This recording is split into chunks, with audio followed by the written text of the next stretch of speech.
say 350? Yes.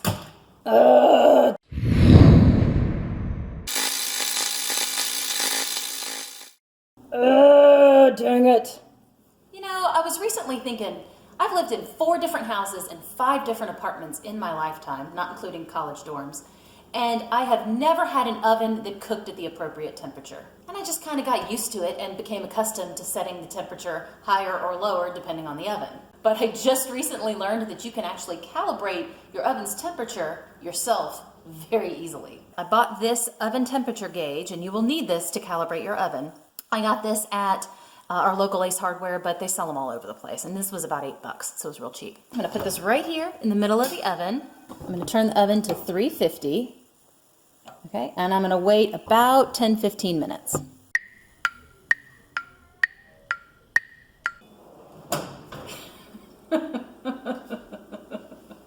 It's at almost 420 degrees. Well, 420 is pretty high, so I'm gonna have to adjust that for sure. All right, now to adjust this, all you do is pull off the knob, and you'll see on the inside here, there's a little dial right here, up here at the top, that on one side it says make cooler, and on the other one it says make hotter. All you do is you loosen up these screws and adjust this dial to make it either cooler or warmer. And I imagine I'm probably gonna have to play with this a little bit to get it just the right temperature. Okay, so I'm gonna move this to make it cooler. I'm gonna pop this sucker back on there and put it back at 350. I'm gonna put this back in and come back and check on it for a while.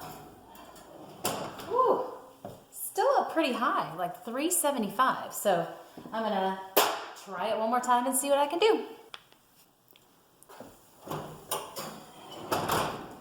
Yeah, still looking like 375. All right, this time I think I've got it just about as far as it'll go, so this is gonna have to be it. Tick tock, tick tock, tick tock. Oh, yay! We got it really close to 350. Success. Now, this process is going to be very similar whether you have gas or electric, as long as you have these knobs on the front. But what happens if you have a digital control pad? Calibrating an oven with a digital control panel begins the same way. Preheat the oven to 350 degrees, then place the thermometer inside the oven. When the preheating process is finished, check the thermometer and make note of any differences between what you have the oven set at and what it actually is on the inside of the oven. In this case, it was almost exactly 350 degrees, but if yours is significantly off, recalibrating it is easy. You can find instructions for your particular oven's model in your owner's manual, or you can do what I did and go online to the manufacturer's website. In the case of a GE oven, press the bake and broil buttons at the same time until SF shows up.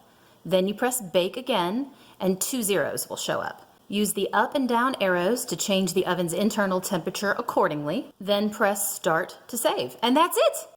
So don't just jump to the conclusion that you're a terrible cook if you keep burning things. I can't even make packaged cookies without burning them. It may actually be that your oven is jacked up. This has been Chick Fix. See y'all again next time.